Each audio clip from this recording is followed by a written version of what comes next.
بالله من الشيطان الرجيم بسم الله الرحمن الرحيم الحمد لله رب العالمين والصلاة والسلام على رسولنا محمد وعلى آله وصحبه أجمعين اللهم رب اشرح لي صدري ويسر لي أمري واحلل عقدة من لساني يفقه قولي اللهم أرنا الحق حقا وارزقنا اتباعه وأرنا باطل باطلا وارزقنا اجتنابه. Assalomu alaykum va rahmatullohi va barakatuh. Tavhid risolalari La ilaha illallohni shartlari degan darsimizdan davom etamiz. Xo'p, o'tgan darsimizda biz tog'utni 3-sifati bo'lgan bir sifatni o'rgandik. Nima edi bu sifat?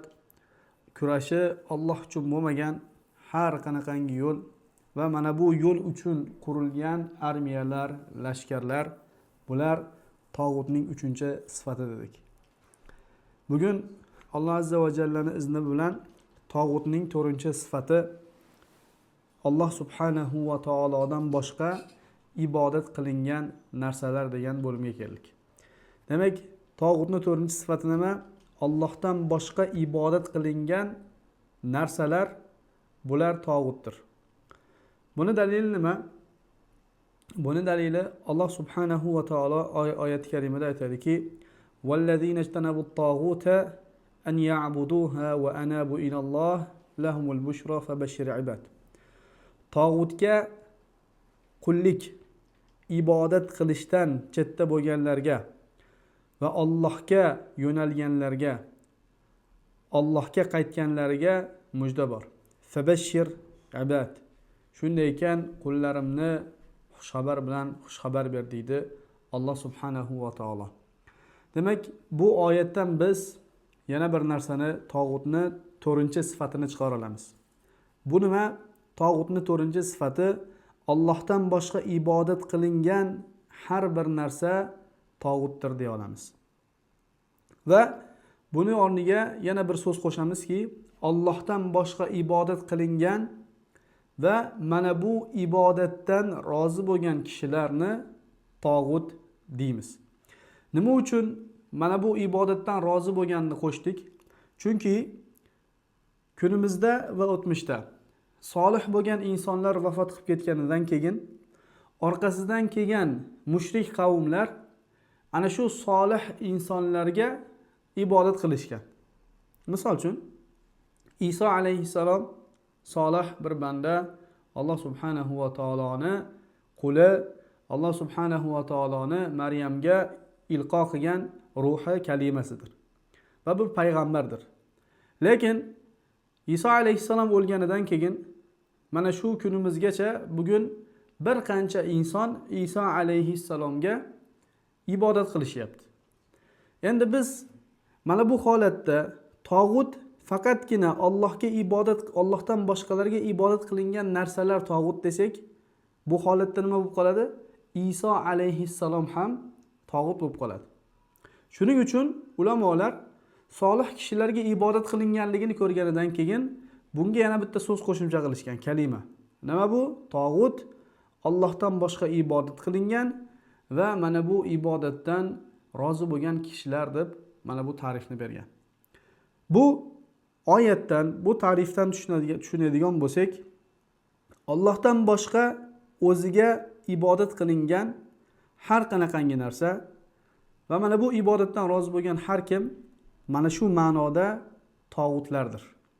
Mana shu ma'noda tog'utlardir. Qarang, biz tog'utni sifatlarini sanab o'tdik.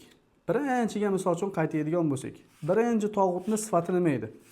Birinchi tog'utni sifati Alloh subhanahu va taolo bizga aytgandiki, Allohu valiyullazina amanu yukhrijuhum minaz-zulumati ilan-nur.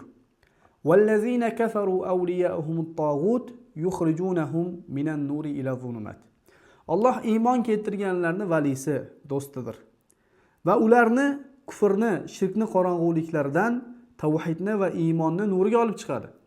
Wallazina kafaru awliya'uhumut taghut yukhrijunahum minan nuri ila zulumat. Kofirlarni do'stlari esa tog'utdir. Ularni iymonni, tavhidni nuridan nima qiladi? Kufrni, shirkni qorong'uliklariga chiqaradi degandik. Va aytgandikki, tog'utning birinchi sifati vahiyni nuridan kufrni qorong'uliklarga chiqarishlik, kufrni qorong'uliklarga olib borishlik degandik. Va tog'utni birinchi sifatini aytgandik. Tog'utning birinchi sifati mana shu degandik. Va bunga kunimizda misollar bergandik. Bu misolga tushadigan shayton dedik. Bu misolga tushadigan kim dedik? Bu misolga tushadigan demokratiya va demokratiyani da'vatchilari dedik. Va unga yana boshqa misollar berdik. Undan keyin tog'utni ikkinchi sifati o'laroq nimani sanadik? Tog'utni ikkinchi sifati o'laroq Alloh subhanahu va taolodan boshqa qonun qo'yuvchilar bular tog'utdir dedik. Bunga dalil qilib alam tara ilal ladzina yaz'umuna annahum amanu bima unzila ilayka va ma unzila min qablika yuriduna an yatahakamu ila at-taghut oyatini Niso surasi 60-oyatini dalil qildik. Niso surasi 60-oyatga qaraganimizda Alloh subhanahu va taoloning hukmi bilan hukm qilmagan Ka'b ibn Ashrafni Alloh subhanahu va taolo nima deb aytgandi? Tog'ut deb aytgandi. Mana shunga qarab biz aytgandikki, tog'utning ikkinchi sifati Allohni qonunlaridan boshqa qonunlar va buni chiqarganlar. Va bunga misol o'laroq kunimizdagi qonun chiqaruvchilarni, boshqaruvchilarni, majlisdagi parlament a'zolarini, deputatlarni nima degandik? Tog'ut degandik. Va kufr va shirk bo'lgan mahkamalarni, sudlarni ham tog'ut deb atagandik. Va undan keyin biz nima dedik? Tog'utni 3-sifati deb o'tgan darsimizda Alloh subhanahu va taoloning yo'li uchun jang qilmagan, Allohning do'stlariga qarshi jang qilgan, xoh bu jang axborot jangi bo'lsin, xoh bu qo'l bilan o'sha jihodiy jang bo'lsin. Mana bu raqamga tog'utlarni safida bo'lib musulmonlarga qarshi urushgan har qanaqangi bir tashkilotlarni, insonlarni tog'ut va bu yo'lda urushgan insonlar deb nima qildik? Aytdik. Bugun e'tibor bersanglar, Alloh subhanahu va taolo yana bizga tog'utni bahs qilayotganda, tog'ut haqida xabar berayotganda, Allohdan boshqa ibodat qilingan butun narsalarni tog'ut deyapti. Butun narsalarni tog'ut deyapti. Endi bugungi kunimizdagi tog'utlardan qaraydigan bo'lsak, bugungi tog'utlar kim ekan unda? Allohdan boshqa qonun qo'yishlik, Allohdan boshqa hukm chiqarayotgan o'sha tashkilotlar, Allohning halollarini harom, haromlarni halol qilayotgan boshqaruvchilar, partiyalar, bularning hammasi nimaga kirib ketadi? Mana bu tog'utni sifatiga kirib ketadi va bular tog'utlar bo'ladi. Nimaga? Chunki Alloh subhanahu va taolo Qur'oni Karimda bizga ibodat deganda faqatgina namozdan bizga tushuntirmagan. Faqatgina ro'zani ibodat demagan. Faqatgina hajni ibodat demagan. Alloh subhanahu va taolo Qur'oni Karimda hukmni Allohdan boshqalariga berilishligini ham ibodat ekanligini aytgan. Ya'ni hukmni Allohga berishlik bu Allohga ibodat, Allohdan boshqalariga berishlikni esa bu Allohdan boshqalarga ibodat ekanligini aytgan. Misol uchun Alloh subhanahu va taolo oyat karimada aytadiki: "Ittaxazu ahbarahum va ruhbanahum arbaban min dunillah wal masih ibn Maryam. Wa ma umiru illa liya'budullaha illa liya'budu ilahan wahida. La ilaha illahu subhanahu amma yushrikun." Alloh subhanahu va taolo Tavba surasida 31-oyatda bizga ibodat haqida xabar beryapti. Qur'ondagi bu bir ibodat, namozga o'xshagan, ro'zaga o'xshagan bir ibodat borligini bizga xabar beryapti. Nima bu ibodat? Alloh azza va jalla aytadiki: "Ittaxazu ahbarahum va ruhbanahum arbaba min dunillahi wal masih ibn Maryam." Ular, ya'ni yahudiylar va xristianlar, Allohni qo'yishib, o'zlarini diniy olimlarini, obidlarini, boshqaruvchilarini va Masih ibn Maryamni Allohni qo'yib roblar qilib olishdi. Ya'ni demak, mana bu xristianlar, yahudiylar Allohni qo'yib o'zlarini boshqaruvchilarini va obidlarini rob qo'yishibdi. Mana bu rob qilishliklari qanday bo'libdi? Nima qilgan edi bular Allohdan boshqa roblar qilib olyapti? Shu oyatni tafsirida Rasululloh sallallohu alayhi va sallam bizga buni xabarini beradi. Rasululloh sallallohu alayhi va sallam mana bu oyatni o'qiyotgan paytida johiliya vaqtida xristian bo'lgan Adi ibn Hatim bo'ynida kumushdan bo'lgan xoch bilan Rasululloh sollallohu alayhi vasallam yoniga keldi. Alloh azza va jallani mana bu oyatini eshitganidan keyin Adi aytdiki, ya'ni ta'bir joiz bo'lsa, ey Muhammad sallallohu alayhi vasallam, ular o'sha boshqaruvchilarini, o'zlarini obidlarini, olimlarini Allohdan boshqa ibodat qilib oldi deyapti oyatda. Lekin biz, ya'ni xristian va yahudiylar olimlarimizga, obidlarimizga ibodat qilmadik-ku dedi. Olimlarimizga va obidlarimizga ibodat qilmadik-ku dedi. Shunda Rasululloh sollallohu alayhi vasallam unga javob berib aytayaptiki, sizlar o'sha din odamlaringlar sizlarga, ya'ni ularga Allohning halollarini harom, haromlarni ham halol qilishdi. Ular ham bunga tobe bo'lishdi. Mana shu ularni ulamolarini, obidlariga ibodatlaridir dedi Rasululloh sollallohu alayhi vasallam. Demak, mana bu oyatda ko'radigan bo'lsak, Yahudiy va xristianlar o'zlarini boshqaruvchilarini, olimlarini, obidlarini Allohdan boshqa rob qilib olishligini Alloh subhanahu va taoloning payg'ambari nimaga bog'layapti? Allohni bir halolini harom qilganda, haromini esa halol qilganda, sizlar ularga tobe bo'larmidinglar? Shunda Adi ibn Hatim, "Hay Allohning rasuli" dedi. Mana shu ularga ibodatdir dedi. Mana shu ularni rob qilib olishligi dedi. Demak, biz ham bunda kunimizga tushiradigan bo'lsak, bugun bo'layotgan voqealar, Qur'on o'qishlik taqiqlanishligi, ayollarning niqob o'rab yurishligini taqiqlashligi, aroq ichishlikka ruxsat berishligi, foizlarga ruxsat berilishligi, o'sha aroq ichadigan, piva ichadigan konsertlar, yoki shunaqa musobaqalar bo'lishligi, bularga ovoz berayotgan odam mana shularga sherik bo'ladimi? Sherik bo'ladi. Ovoz berib ruxsat berayotgan paytda bulardan rozi bo'ladimi? Rozi bo'ladi. Mana shu ularni nimasi? Ana shu odamlarga ibodatidir.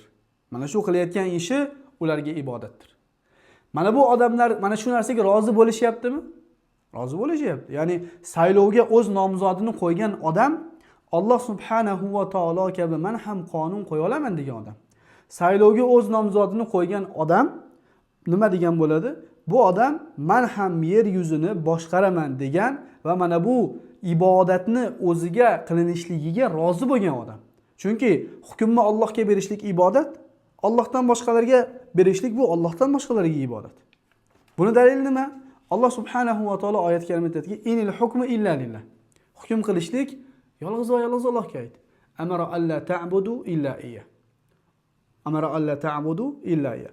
U zot o'zidan boshqasiga ibodat qilmasliginglarni amr qildi deyapti.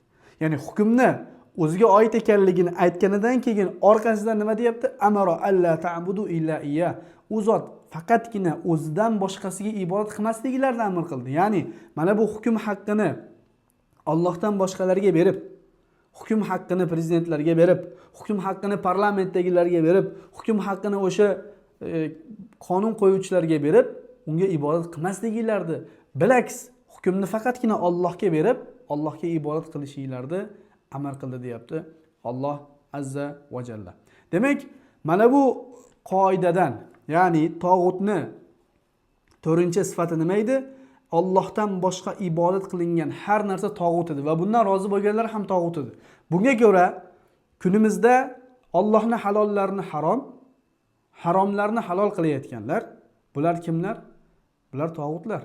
Alloh subhanahu va taolo oyat karimada aytadiki, "Am lahum shuraka'u shara'u lahum min ad-dini ma lam ya'zan bihillah." Am lahum shuraka, yoki ularning sheriklari bormi? Nimada sheriklari? Qanaqa sheriklari? Shara'u lahum min ad-din. Dinda Alloh izn bermagan narsalarni ularga shariatlar qiladigan, qonunlar qiladigan, qonun chiqaradigan, halol va harom qiladigan sheriklari bormi deyapti Alloh subhanahu va taolo. Ya'ni Alloh izn bermagan narsalarda qonun chiqarganlar, qonun qo'yayotganlar o'zlarini Allohga sherik qilgan bo'ladi. va Alloh izn bermagan narsalarda qonun chiqarib insonlarga halol va harom belgilayotganlar, bular kim bo'ladi? Bular Alloh azza va jallaga eng katta bosh ko'targan, Alloh azza va jallaga hukmda men Alloh azza va jalla bilan tengman deyotgan odamga o'xshaydi. Qarang, bir narsani aqlimizga keltiraylik. Bir odam chiqsaki, hammaga so'rasangiz, o'sha odamga aytsaki, chiqib hammaga qaratib, ey insonlar, yaratish kimga oid? Yer yuzini yaratuvchisi kim? Osmonlarni yaratuvchisi kim? Yerlarni yaratuvchisi kim? İnsonlarni yaratuvchisi kim? Hayvonlarni yaratuvchisi kim? Osmonlar va tog'larni, bulutlarni yaratuvchisi kim deb bugun bir inson, bir nido qiluvchi chiqib nido qilsa, qanday javob beradi? Butun insonlar, illo ateistlardan tashqari, hammasi aytadiki, la yaqulunalloh. Hammasi aytadiki, Alloh deyishadi. Yer yuzini yaratuvchisi Alloh. Osmonlarni yaratuvchi Alloh. Shamollarni yaratuvchi Alloh, bizni yaratgan Alloh. Hamma narsaga Alloh deb javob berishadi.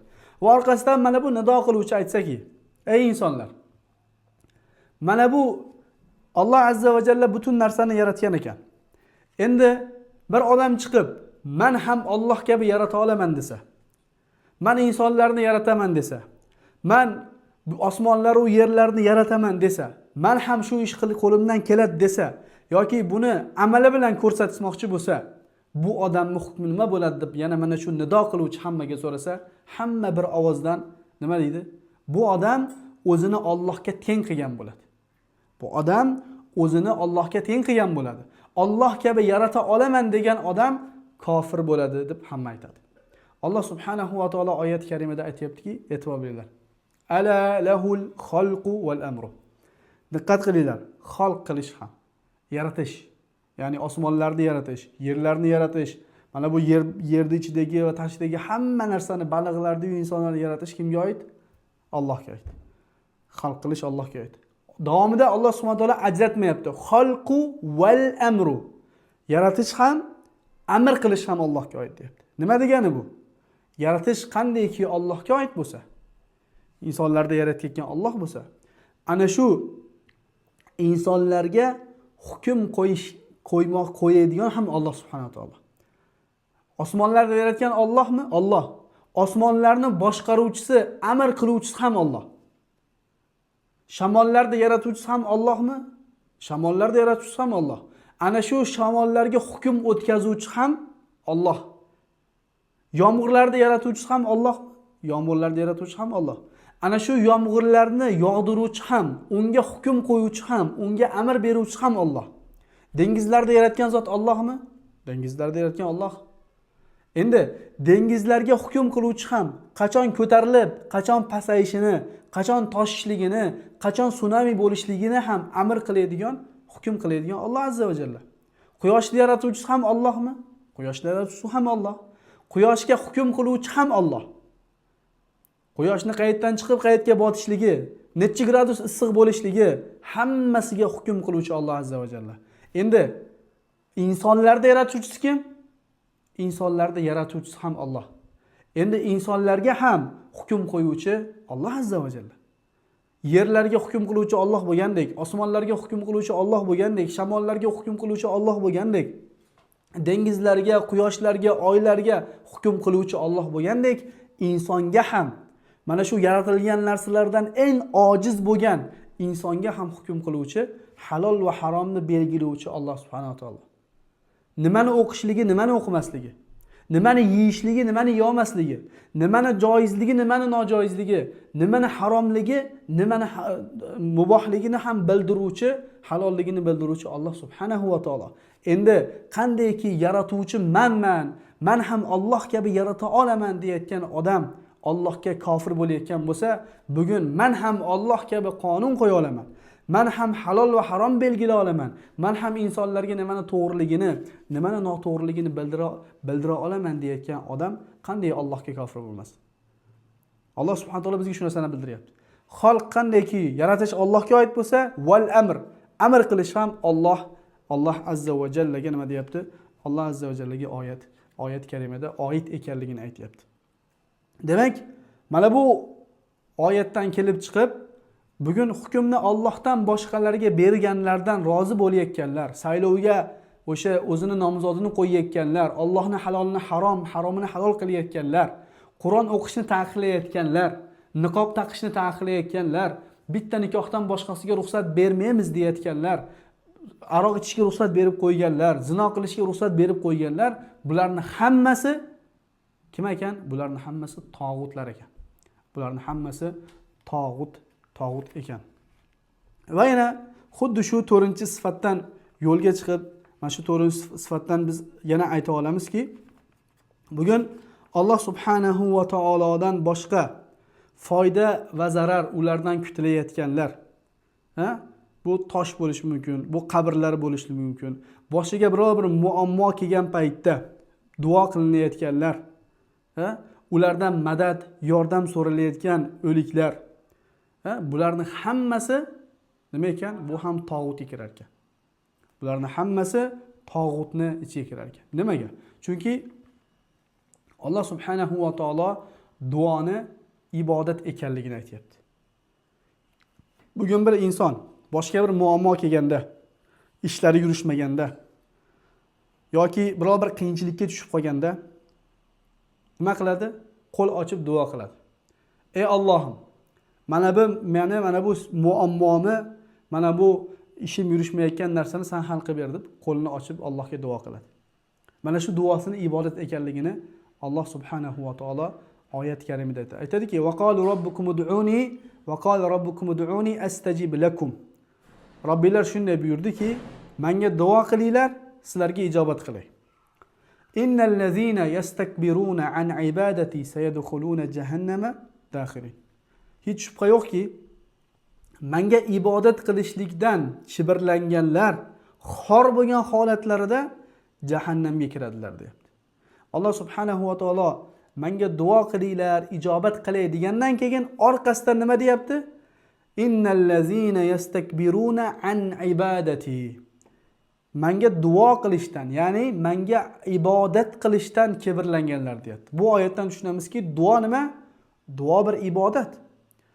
Rasululloh sallallohu alayhi va sallam Termiziyda va Abu Dovudda kelgan hadisda shunday deydi.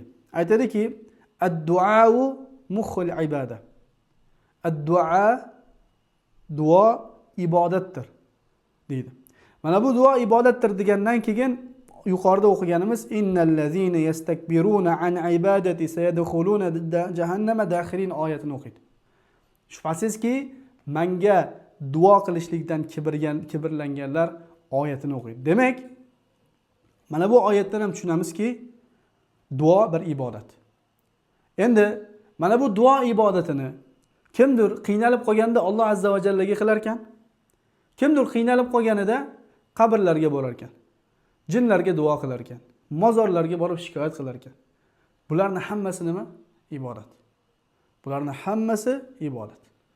Alloh subhanahu va taolo buni nima qilyapti? Ibodat ekanligini aytayapti. Kimda kim mana bu narsalarni qilayotgan bo'lsa, bu mana shu qilgan ishi bilan qabrlarda yoki qabrda yotgan insonni o'zi tog'ut qilib olgan bo'ladi. O'zi nima qilgan bo'ladi? Tog'ut qilib olgan bo'ladi. Va Qur'on va sunnatda yana kelgan ibodatlardan bittasi nima? Bu qurbonlik. Qurbonlik ham ibodat. Qul inna solati va nusuki. Alloh subhanahu va taolo dediki, aytki, meni namozim, nusukim, ya'ni qurbonligim, hayotim va o'limim lillahi robbil alamin. Olamlarning Robbisi bo'lgan Alloh uchundir deydi. Mana bu holatda ham kimda kim qurbonlikni mozorlarga, qabrlarga qilayotgan bo'lsa, bular ham nima bo'ladi? Tog'ut bo'ladi. Yoki Alloh subhanahu va taoloni sifatlaridan bir sifatni o'zida ko'rganlar. Misol uchun bugun sofiylarda borki, mana shayxim deydi, san yotoqda necha marotaba chapga, necha marotaba o'ngga burilayotganini ham biladi deydi. Bular ham tog'ut. Chunki g'aybni biluvchi yolg'iz Alloh subhanahu va taolo. Yoki aytadiki, mani shayxim sani qalbingda nimalarni kechirayotganligini ham biladi. Shuning uchun shayxlarning yoniga kelganda deydi, qalbingni yaxshi tut deydi. Bular hammasi Alloh subhanahu va taoloning sifatlari. Mana bular nima bo'ladi? Mana bu oyatga ko'ra tog'utlar hisoblanadi. Alloh subhanahu va taolo mana bu oyatda vallazina ishtanabut tog'uta an ya'buduha va anabu ilalloh, tog'utga qullik qilishdan ijtinob qilgan va Allohga qaytganlarga xushxabar ber. Shubhasizki u qullarimni jannat bilan xushxabar ber deydi Alloh subhanahu va taolo. Shu bilan tog'utni 4-sifatini tugatdik. Tog'utni 4-sifat nima? Allohdan boshqa ibodat qilingan har bir narsa bular tog'utlardir.